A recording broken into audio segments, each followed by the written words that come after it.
All right, two more on this. Do you think you have to step back and say we could go for a smaller deal here, maybe half as big as we were talking about? That's what the Biden group, the vice president was brokering a group to do that. Is that where we are now? You know, small deals are very tough, too, because it requires very difficult reforms, savings, cuts in things people depend on that matter. Very hard to do a small deal, too.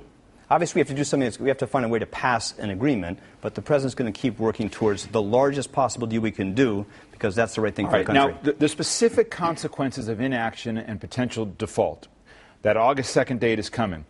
You know, this is a big issue not only in Congress, but also among those running for president or perhaps running for president. Sarah Palin gave an interview to Newsweek, and she says, look, this debt limit business, this is not the apocalypse here. I'm asking you, specific consequences to the United States of getting to August 2nd without raising the debt limit.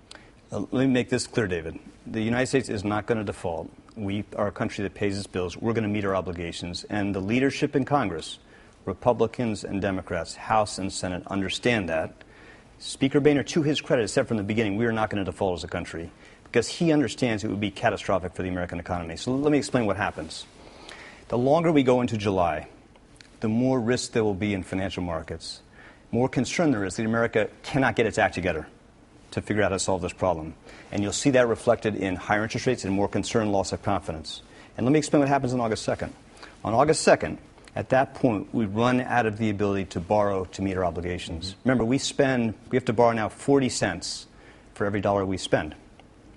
Now, on August 2nd, if Congress hasn't acted, we're left with the cash we have and the cash we're going to take in. And every week, starting the week of August 2nd, we have to go out and finance roughly $100 billion in maturing obligations of the government. We make 80 million checks a month to Americans, 55 million people on Social Security benefits, millions more Americans at veterans benefits, Medicare, Medicaid, people who supply our troops in combat.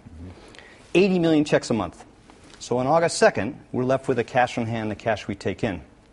And we have to convince people to come and refinance $500 billion in maturing principal payments that come due in August. Does that affect our credit rating potentially? Absolutely. And for that reason, the credit rating agencies around the world have said if Congress doesn't act by the 2nd, they will downgrade our credit, first time in history.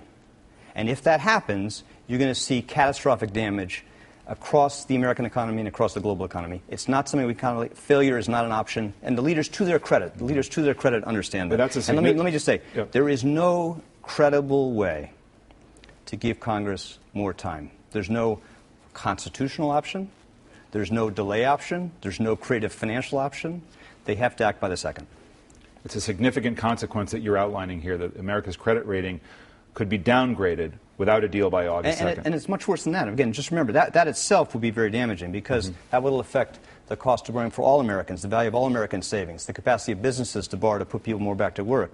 But remember, 80 million checks a month we write, including people who depend on those checks to go out and buy food to meet their basic needs. Who would you pay first? Would you have to make that decision? There is no alternative for Congress to act by the 2nd, and they recognize it, and I'm very confident they're going to do that. I think what we're debating, David, is not really that. What we're debating is, can we take advantage of this moment, of this opportunity, grave moment facing the nation, to try to get our arms around those long-term fiscal problems in a way that is good for the economy?